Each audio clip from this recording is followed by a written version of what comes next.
সম্মানিত ভাইয়েরা, সবচেয়ে বেশি সিজদা দিয়েছেন মুহাম্মদুর রাসূলুল্লাহ, সবচেয়ে বেশি রুকু করেছেন মুহাম্মদুর রাসূলুল্লাহ।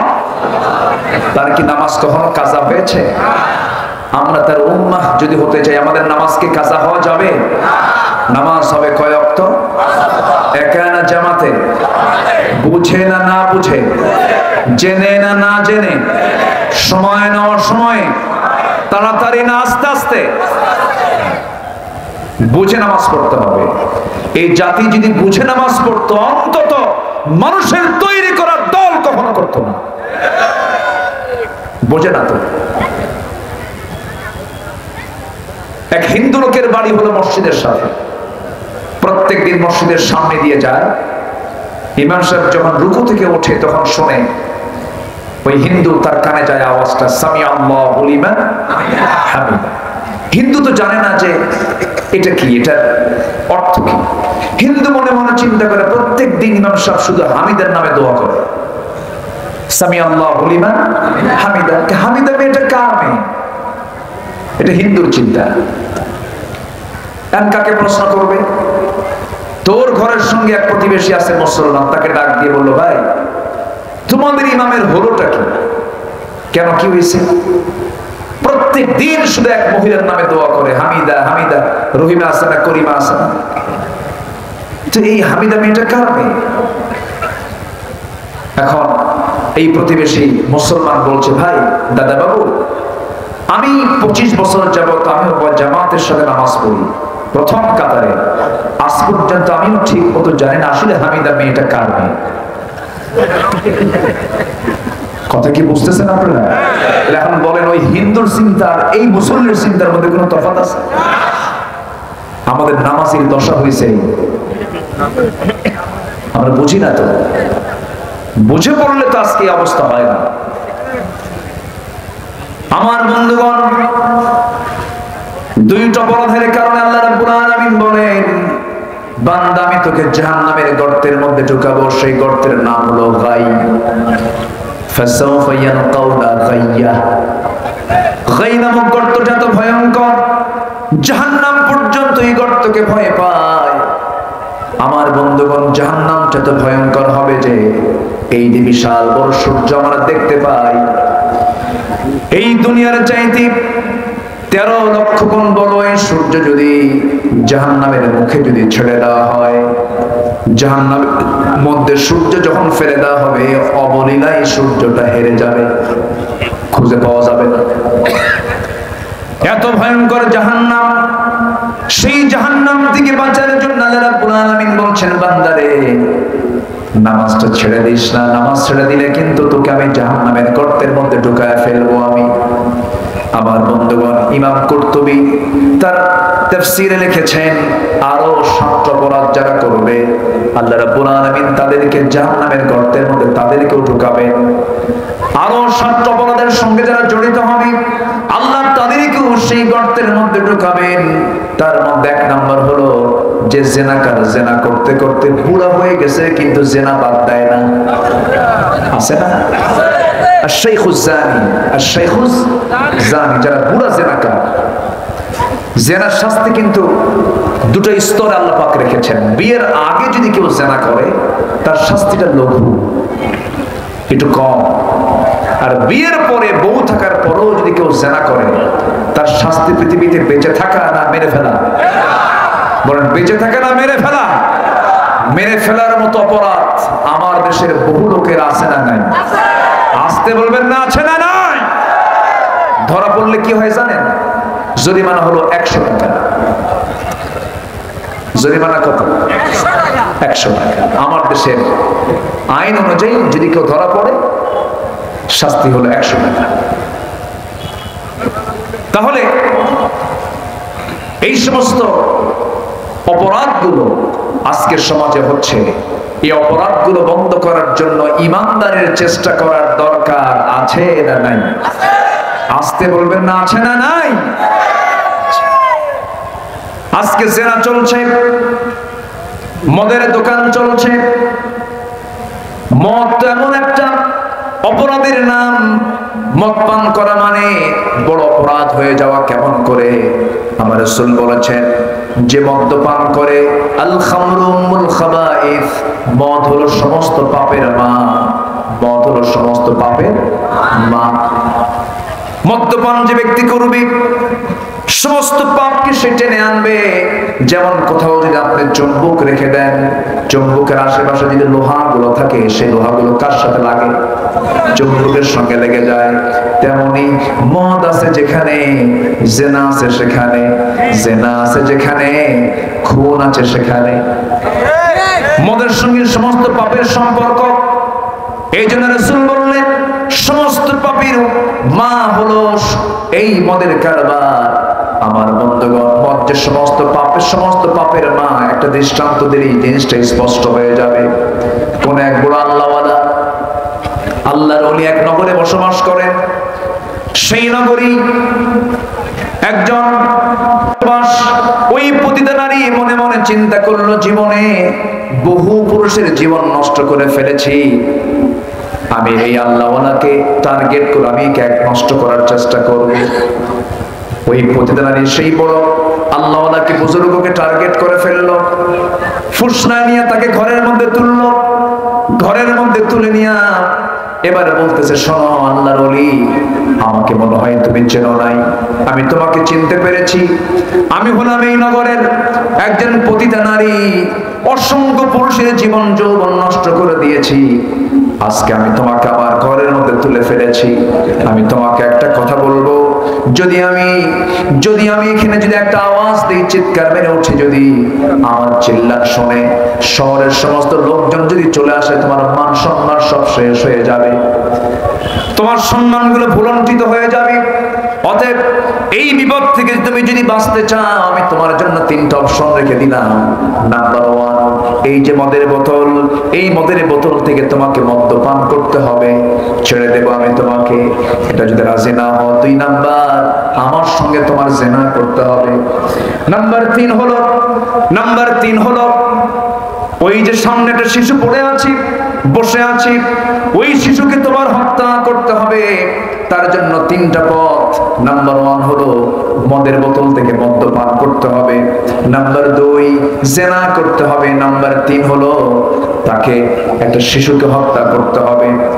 আল্লাহওয়ালা মনে মনে চিন্তা করলেন, কোন ক্রমেই তো হত্যা করা যাবে না, কারণ ফাকাতালান নাস জামিআ, যে ব্যক্তি একটা মানুষকে হত্যা করলো সে যেন গোটা বিশ্বের মানুষকে হত্যা করে ফেললো, নাউযুবিল্লাহ।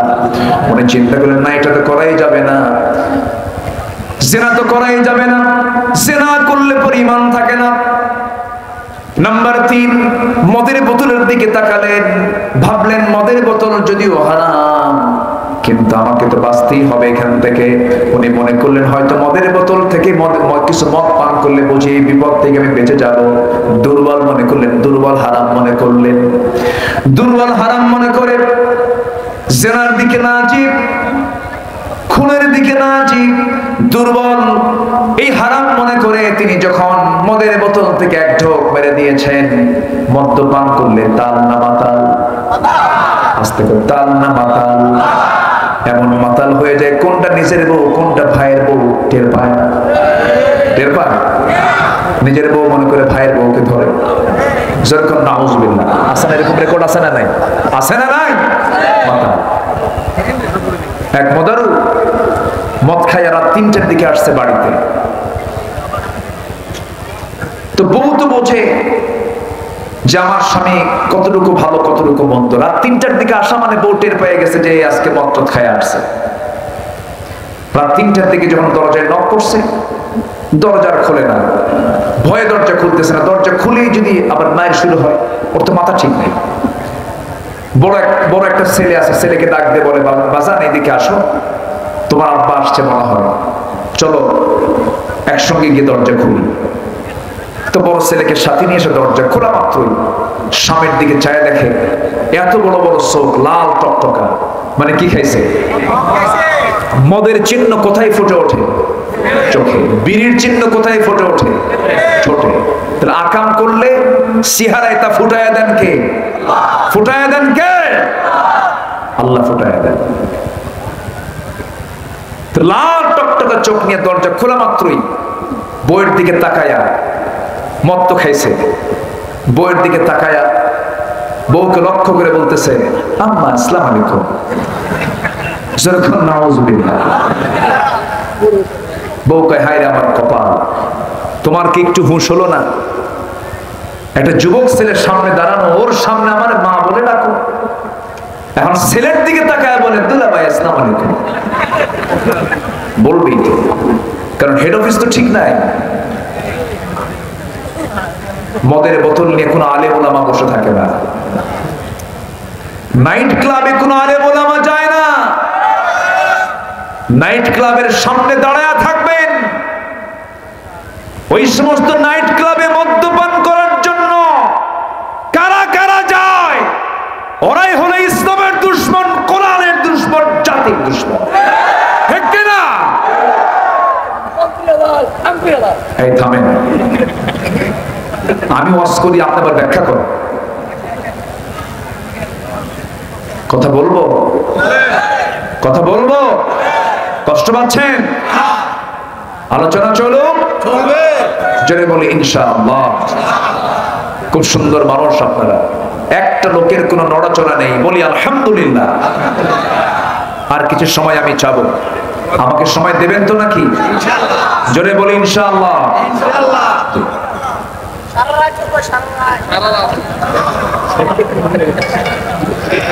সারা রাত? এত সাহস আপনাদের? ঠিক আছে, থাকেন, আমি যাই। আপনার তো এক রাত, আমার তো সব রাত। কালকে আপনার মাহফিল শোনা নাই, কিন্তু আমার তো ওয়াজ ঠিকই আছে। আমাকে এই যে শুরু হয়েছে, হয়তো রমজান আসলে একটু কমবে। সবার কাছে দোয়া চাই, সবাই আমার জন্য দোয়া করবেন না?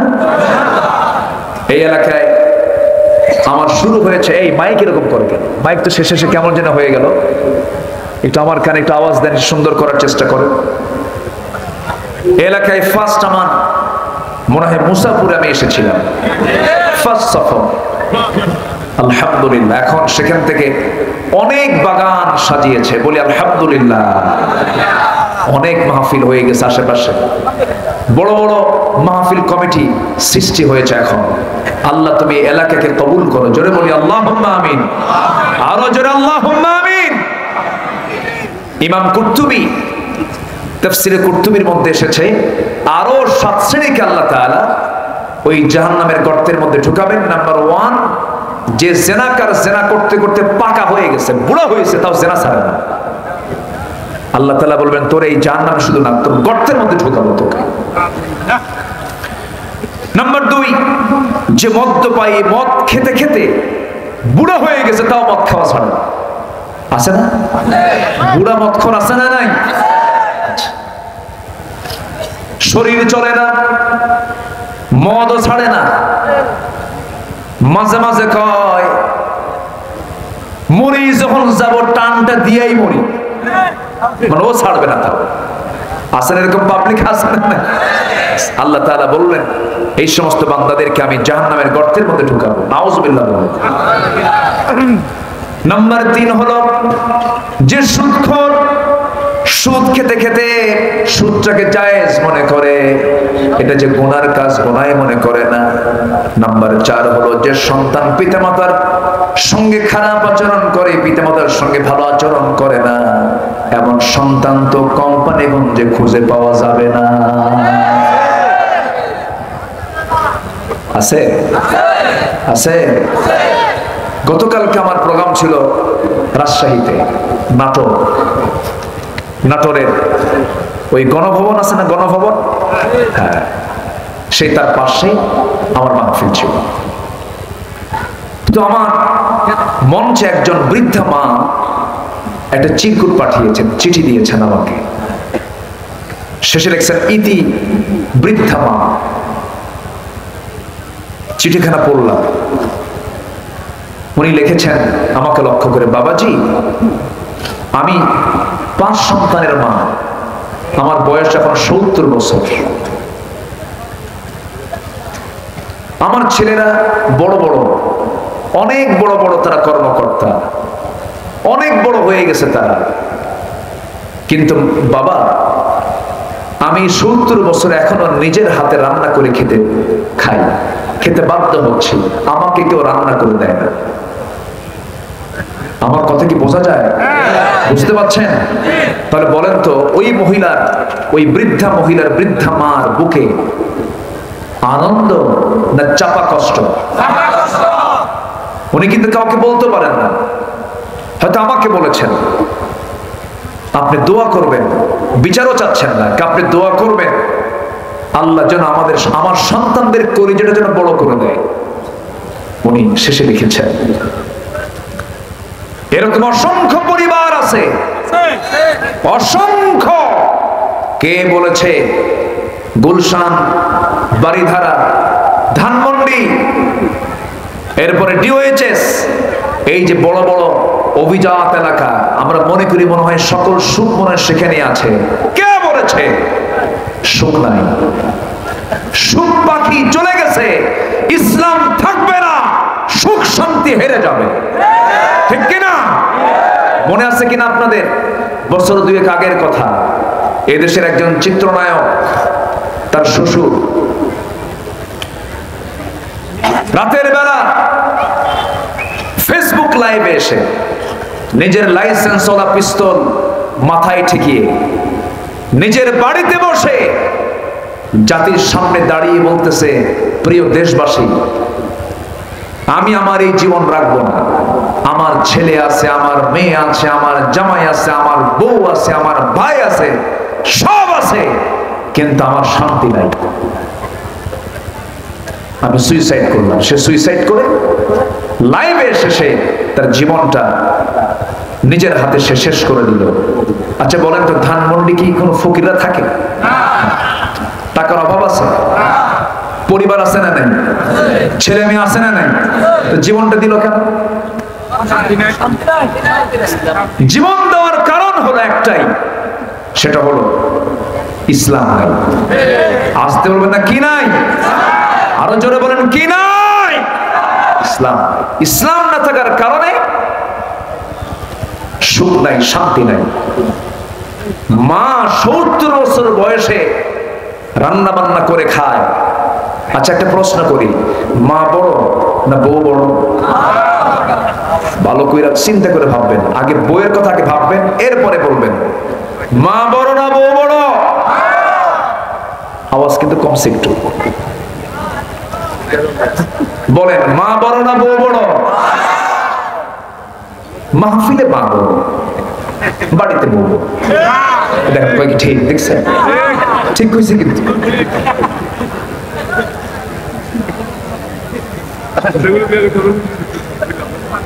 আচ্ছা এখানে যারা বসে আছেন সবাই কি বইয়ের কথা শোনেন না? কে কইছে না? এখানে ও বিয়ে করে নেই, এখন তো নাই তো। আচ্ছা বইয়ের কথা শোনেন এমন কোন স্বামী আছে? শোনেন না আপনি? শোনেন তো? আপনি শোনেন না? সবাই তো শোনে। এই ইয়াসিন ভাই শোনেন না? হ্যাঁ শোনেন তো, সবাই শুনি আমরা। বইয়ের কথা যদি না শোনেন সংসার হবে? আপনি যত বড় হুজুর হন, বইয়ের কাছে হুজুরগিরি খাটে না। যত বড় নেতা হন, বইয়ের কাছে ওই নেতৃত্বের বাহার দেখায় লাভ নাই। আপনি যত বড় বুজুর্গ হন, হুজুর হন, লাভ নাই। এক কথায় বলবে তুমি কত বড় হুজুর আমার জানা আছে, বসো, হুজুরগিরি শেষ। কিন্তু বইয়ের কথা শুনবো না কেন? সংসার তো করতে হবে, অবশ্যই শুনবো। সে আমার কথা শুনবো, আমি তার কথা শুনবো, কিন্তু দামটা বেশি কাকে দেব? জোরে বলেন। তাহলে মা কেন রান্না বান্না করেন? বুড়ো বয়সে মা কেন রান্না বান্না করেন? অসংখ্য পরিবার আছে পাশের ঘরে ছেলে তার বউকে নিয়ে খাওয়া দাওয়া করে, মা পৃথক ভাবে রান্না করে একা একা খাওয়া দাওয়া করে। আছে না নাই? পোড়া কপাল সন্তান এগুলো। যে সন্তান পিতামাতাকে কষ্ট দেয়, হক আদায় করেন আল্লাহ রাব্বুল আলামিন, ফাসাউফা ইয়ালকাউনা গাইয়া, আল্লাহ তাআলা সেই অবাধ্য সন্তানদেরকে পিতা মাতার যারা সম্মান করে না, শ্রদ্ধার চোখে দেখে না, হক আদায় করে না, তাদেরকে আল্লাহ তাআলা গাই নামক গর্তের মধ্যে ঢুকায় দিবে। আমার নবীজির কাছে কোনো বিচার আসলে রাসূল সঙ্গে সঙ্গে সুন্দর করে বিচার করে দিতেন। কিন্তু কোন সন্তান যদি বাপ মা নিয়ে যদি কোনো বিচার চাইতে আসতো, রাসূল বলতেন এই বিষয়ের বিচার আল্লাহর পয়গম্বর কখনো করতে পারে না। বাপ মা এমন একটা আসনের নাম, বাপ মার জায়গায় কোনো প্রকার আপিল চলবে না। বাবা এমন একটি গুরুত্বপূর্ণ পথ। আজকের মাহফিলে মারা আছেন কিনা জানি না, একটু মনোযোগ দিয়ে শুনবেন মা, একটু কান লাগায় শুনবেন। আমাদের জাতির পিতাকে আরো জোরে আবার বলেন, আবার বলেন। তিনবার বললাম কেন জানেন? যেন কোনো ঝামেলা না হয়। ক্লিয়ার? ইব্রাহিম আলাইহিস সালাম আল্লাহ তাআলা তাকে একটা সন্তান দিয়েছিলেন, হাজেরার গর্ভ থেকে এসেছিলেন। ইসমাঈল আলাইহিস সালাম জন্মের সময়ও তিনি তার কাছে ছিলেন না। কার পরীক্ষা ছিল বলেন? আবার যখন তিনি বিয়ে করেছেন সেই সময় তিনি তার পাশে ছিলেন না। সন্তান বিয়ে করে নিয়েছেন। সন্তান বিয়ে করার বেশ কিছুদিন পরে আমাদের সবার জাতির পিতা, বাবাদের মডেল ইব্রাহিম আলাইহিস সালাম সন্তানকে দেখার জন্য, তার পরিবারকে দেখার জন্য নতুন পরিবার বিয়ে করেছে। আমার ছেলে বউ দেখে আসি, আমার ছেলেকে দেখে আসি। বাড়ির মধ্যে ঢুকে দেখেন ছেলেটা নাই। ভিতরে ঢুকে সালাম দিয়ে ছেলে বউকে বললেন, বৌমাকে বললেন, ও মহিলা তুমি কেমন আছো, কেমন চলছে তোমার সংসার? নিজের পরিচয়টি তিনি আত্মগোপন করলেন, নিজের পরিচয় দিলেন না। যেই প্রশ্নই করেন সেই প্রশ্নের মধ্যে আল্লাহর কোন শুকরিয়া আদায় নাই। এমন যদি উত্তর শুনে ইব্রাহিম আলাইহিস সালাম তিনি আশ্চর্য হয়ে গেলেন, তার মনটা ভেঙে গেল। মনে মনে চিন্তা করলেন, এমন মহিলাকে নিয়ে, এমন নারীকে নিয়ে আমার সন্তান যদি সংসার করে সেই সংসার সুখের হবে না। এটা অনুপযুক্ত মনে করে বিজ্ঞচিত কথা তিনি যাওয়ার সময় বলে গেলেন, শোনো মহিলা, আমি তোমাকে বেশ কিছু প্রশ্ন করেছিলাম, আমি তোমার কাছ থেকে উত্তর নিয়েছি। তোমার স্বামী তো নাই, তোমার স্বামী থাকলে আমি তার সঙ্গে কথা বলতে পারতাম। তবে আমি তোমাকে বলে যাচ্ছি, তোমার স্বামী যখনই তোমার ঘরের মধ্যে ঢুকবে, ঘরের মধ্যে ঢোকা মাত্র একটা কথা বলে দেবে, আমি আসছিলাম। বলবে একটা পুরো মানুষ এসে চলে গেছে, সে একটা কথা বলে গেছে, সেটা হলো সে যেন আসা মাত্রই সে যেন তার ঘরের চৌকাঠটা পাল্টায় নেয়। এমন ভাষায় কথা বলেছেন, বউ টের পায় নাই। নবীদের কথার মধ্যে অবশ্যই হিকমত আছে না নাই? আর এটা যদি জানতো তাহলে কি আর মহিলা স্বামীকে বলতো? স্বামী যখন চলে আসছে সঙ্গে সঙ্গে মহিলা বলে ফেলতেছে, ইসমাইল একজন বুড়া মানুষ, শুভ্র চুল, তার মাথার চুলও পেকে গেছে, পা দাড়িও পেকে গেছে, হাত পায়ের চামড়াগুলো কুঁচকে গেছে। বুড়ো বয়সেই তিনি বাপ হয়েছিলেন, 80 বছর পার হয়েছে, এরপরে তিনি বাপ হয়েছিলেন, অনেক বয়স হয়ে গেছে। সেই বুড়া লোকটা ঘরের মধ্যে ঢুকলেন, আমাকে অনেক প্রশ্ন করলেন, যাওয়ার সময় একটা কথা বলে গেছেন, সেই কথা আমি আপনাকে বলে দিচ্ছি। কি যাওয়ার সময় বলে গেছেন, আসা মাত্রই যেন আপনি এই বাড়ির চৌকাঠ গুলো যেন পাল্টায় নেন। এই কথা শোনার সঙ্গে সঙ্গে ঈসা আলাইহিস সালাম বুঝতে পারলেন এমন বিজ্ঞচিত কথা পৃথিবীর কোন বুড়ার মুখ থেকে বের হবে না, আমার বাপ ছাড়া এই কথা কেউ কয় নাই। বুঝে নিলেন, বুঝে নিয়ে বললেন, শোনো, অন্য কেউ আসে নাই, এসেছিলেন আমার বাবা, আমার বিচারপতি। আমার বাবা কি আমার বিচারপতি, আমার জাস্টিস। তিনি এসেছিলেন, তিনি তোমার ইন্টারভিউ নিয়েছেন। আমার বাবার ইন্টারভিউ তুমি ফেল, অতএব তুমি আমার কাছেও ফেল। চলে যাও, আমার বাবা তোমাকে তালাক দিতে বলেছেন, আমি তোমাকে তালাক দিলাম। কথা বোঝা গেল? কথা বোঝা গেল? তাহলে বাবার দাম মনে হয় নাই? আসলে বাবার দাম আছে না নাই? মার দাম আছে। এই জন্য এই বিষয়টা খেয়াল করার চেষ্টা করব, জোরে বলি ইনশাআল্লাহ। আমার নবীর এমন কোন বয়ান নাই যে বয়ানে পিতামাতার বিষয়টা আসতো না। রাসূল মাঝে মাঝেই এই বিষয়টা নিয়ে আসতেন। আলা উনাব্বিউকুম বিআকবারিল কাবাইর, আমি কি তোমাদেরকে বড় বড় কবিরা গুনার কথা বলবো? হ্যাঁ বলেন হুজুর। আল ইশরাকু বিল্লাহ, উকুকুল ওয়ালিদাইন, কাওলাজ যুর। পিতামাতার কথা আসতোই আমার নবীর মুখ থেকে। আজকে এই পৃথিবীতে একমাত্র ইসলামের সবচাইতে বেশি অধিকার দিয়েছে পিতামাতাকে, সম্মান দিয়েছে পিতামাতাকে। জোরে বলেন সুবহানাল্লাহ। আমার নবীজি একদিন সাহাবে কেরামকে নিয়ে ওয়াজ করছিলেন। ওয়াজের মধ্যে হঠাৎ করে তিনি বললেন, তোমরা কি জানো বনি ইসরাইলের যুগে 3 জন যুবক ছিল। সেই 3 জন যুবক একসঙ্গে তারা একটা সফরে বের হলো। সফরে বের হতেই হঠাৎ করে আকাশে ঘনমেঘ জমা হলো, প্রচন্ড বৃষ্টি শুরু হলো। আশেপাশে আশ্রয় নেওয়ার কোনো জায়গা ছিল না। সেই সময় তারা সামনে দেখলো একটা পাহাড়। সেই পাহাড়ের একটা গুহার ভিতরে গিয়ে এই 3 জন আশ্রয় নিল। পাহাড়ি ঢল এসে একটা বড় ওজনের পাথর এসে ওই পাহাড়ের গুহার মুখে, যে গুহায় তারা আশ্রয় নিয়েছে, একটা পাথর এসে চাপা পড়ে গেল, লেগে গেল। জাস্ট গুহার মুখটা বন্ধ হয়ে গেছে। যেই পাথরটা টান দেওয়ার কোনো শক্তি এই 3 জনের ছিল না। সাহাবা কেরাম বলেন, ইয়া রাসূলুল্লাহ, তারপরে কি হলো? আমার নবীজি সুন্দর করে বনি ইসরাইলের 3 যুবকের কথা বললেন। অবশ্যই এখান থেকে শেখার কিছু আছে না নাই? আমার নবীজি বলেন, শোনো। সেই সময় এই 3 জন যুবকের সামনে আল্লাহ ছাড়া কোনো গতি ছিল না। এই 3 জন যুবক গর্তের মধ্যে যখন তারা আটকে পড়ে গেল, আটকে পড়ে যাওয়ার সঙ্গে সঙ্গে 3 জন 3 দিকে বসে গেছে। এক যুবক বলে, আল্লাহ, আমি আর তুমি ছাড়া এখানে কেউ নাই, কেউ আমাকে বাঁচাতে পারবে না। এত বড় বিপদ থেকে তুমি আমাকে বাঁচাতে পারবে? আল্লাহ, আমার একটা ইবাদতের কথা তোমাকে স্মরণ করে তোমার কাছে বলতে চাই। সেই ইবাদতটা হলো, আমি রাতের বেলা জিনা করার জন্য আমার চাচাতো বোনের ঘরের মধ্যে ঢুকেছিলাম।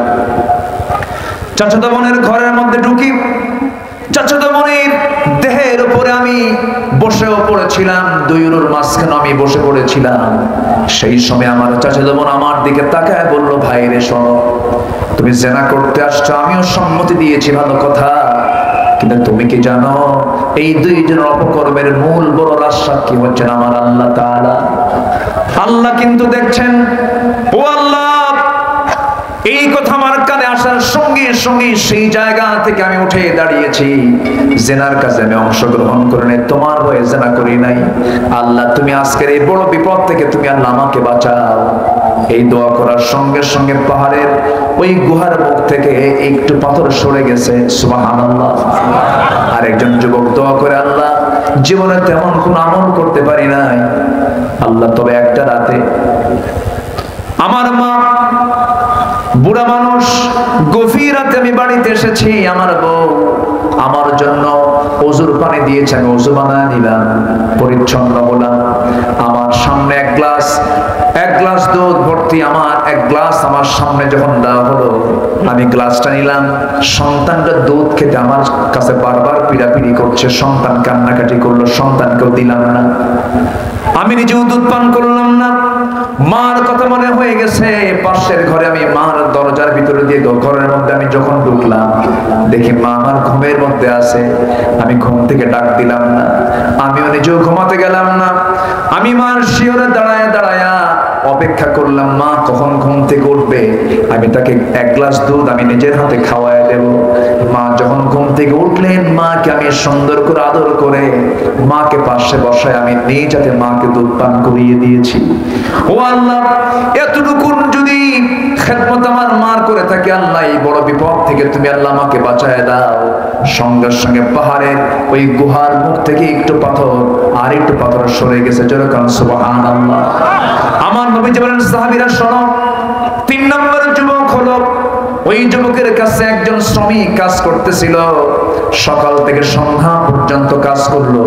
সকাল থেকে সন্ধ্যা পর্যন্ত কাজ করার পর শ্রমিকের পাওনা তাকে না বুঝিয়ে দিয়ে সেও নিতে পারলো না, তাকে বুঝে দেওয়ার সুযোগ পেল না সেই যুবকটা।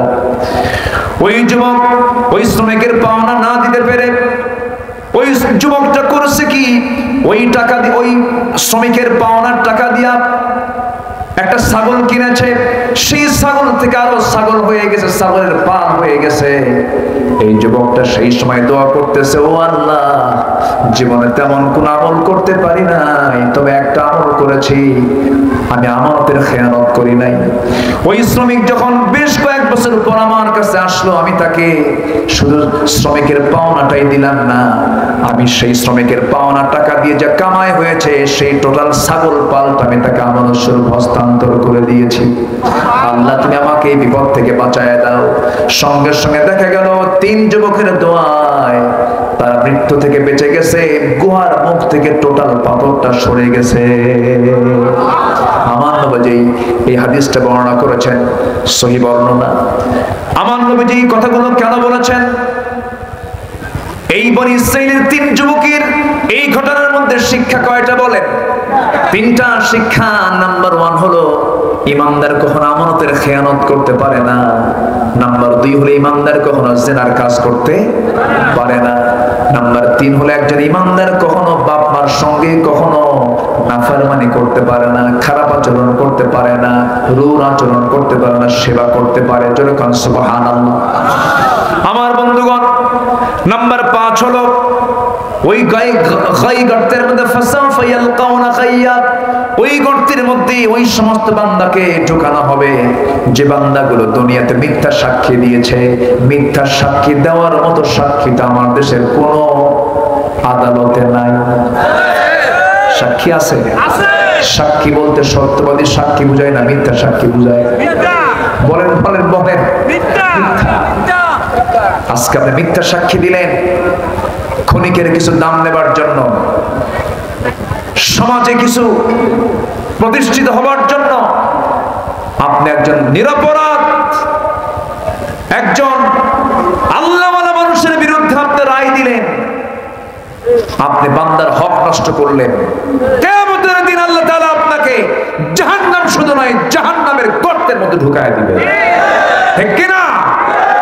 এরকম সাক্ষী যারা মিথ্যা সাক্ষী দিয়ে ভালো মানুষগুলোকে ফাঁসির মঞ্চ পর্যন্ত নিয়ে গেছে, বিচার হবে আদালতে আখিরাতে। সেই দিন আমরা কি বিচার পাবো না? আসতে বলে বিচার পাবো না?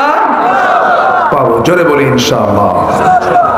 সম্মানিত ভাইরা, কথা তো মন চাচ্ছে আরো বলি। হ্যাঁ, শুনতে রাজি আছেন এখন আপনারা? কিন্তু 12টা যে বাজতেছে আস্তে আস্তে। বাজো। ফজর পড়বেন কারা কারা? এটা হাত তুলে দেখেন। ফজর পড়বেন কারা কারা? অনেকে কিন্তু হাত তোলে না এর মধ্যে। ফজর পড়বেন কারা কারা? জয় বলি ইয়া আল্লাহ।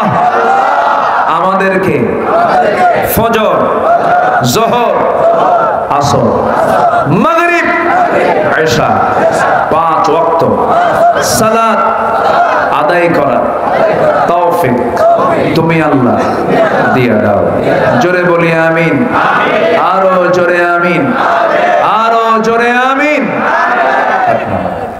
কষ্ট দিয়ে ফেলেছি আপনাকে অনেক, অনেক রাত হয়ে গেছে, অনেক দূর দূরান্ত থেকে গাড়ি করে এসেছেন। বাড়িটার সফর যেন নিরাপদ হয়, আমরা এই কামনা করি। কথাটাকে আর দীর্ঘায়িত না করে আসুন আমরা ধীরে ধীরে দোয়ার দিকে যাব। শুধু আরেকটা আয়াতের 2টা কাজ আমরা জেনে এখান থেকে বিদায় নেব। জোরে বলি ইনশাআল্লাহ। এই ওঠেকে ধরেন তো, যে ওঠেকে বসেন, বসেন, একসাথে দোয়া করে যাই। আপনি যে চলে যাচ্ছেন, আপনার আব্বা আমার উপরে দরদ নাই?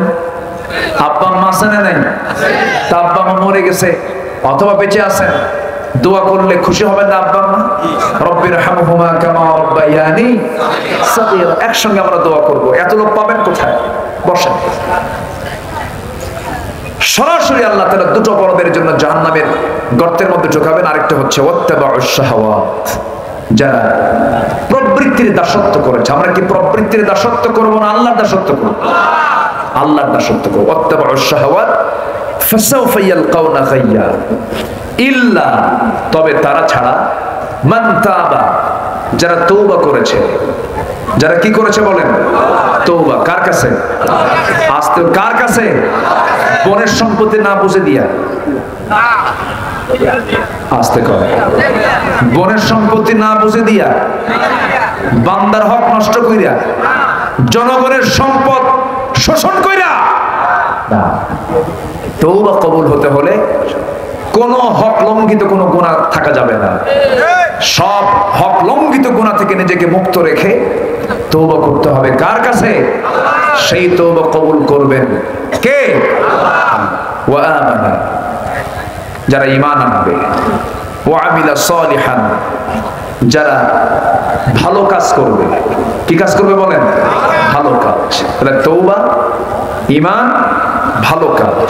আল্লাহ তাআলা বলছেন ফাউলাইকা ইয়াদখুলুনাল জান্নাহ, এরা জান্নাতে প্রবেশ করবে, এমন জান্নাতে ওয়ালা ইউযলামুনা শাইআ, যেখানে চুল পরিমাণ কোনো জুলুমও থাকবে না। জোরে বলেন সুবহানাল্লাহ। এবং সেখানে কোন বাজে কথা শুনবে না তারা। লা ইয়াসমাউনা ফিহা লাগওয়ান ইল্লা সালাম, শান্তির কথা ছাড়া কোনো অশান্তির কথা। আমাদের দেশে অশান্তির কথা আছে না? দেখেন কিছু কিছু লোকের কথা শুনলে গা জ্বলে, আছে না? এরকম আছে না? এরকম কোন অশান্তির কোন কথা জান্নাতে থাকবে না। ওয়ালাহুম রিজকুহুম ফিহা বুকরাতাও ওয়া আশিয়া। সম্মানিত ভাইয়েরা, এমন জান্নাতকে আমরা চাই না ইনশাআল্লাহ? সবাইকে চাই না? আল্লাহ তাআলা এই বড় বড় অপরাধ থেকে আল্লাহ তাআলা আমাদেরকে পরহেজ রাখুন, এবং এই বড় বড় অপরাধ থেকে সমাজকে মুক্ত করার জন্য একমাত্র দিন কায়েমের আন্দোলন ছাড়া মদের দোকান, জেনার লাইসেন্স, সুদের কারবার বন্ধ হবে না। এই জমিন আল্লাহর দিন কায়েমের জন্য সবাইকে আমরা কাজ করতে রাজি আছি না ইনশাআল্লাহ? রাজি আছেন কারা কারা? হাত উঁচু করে দেখান।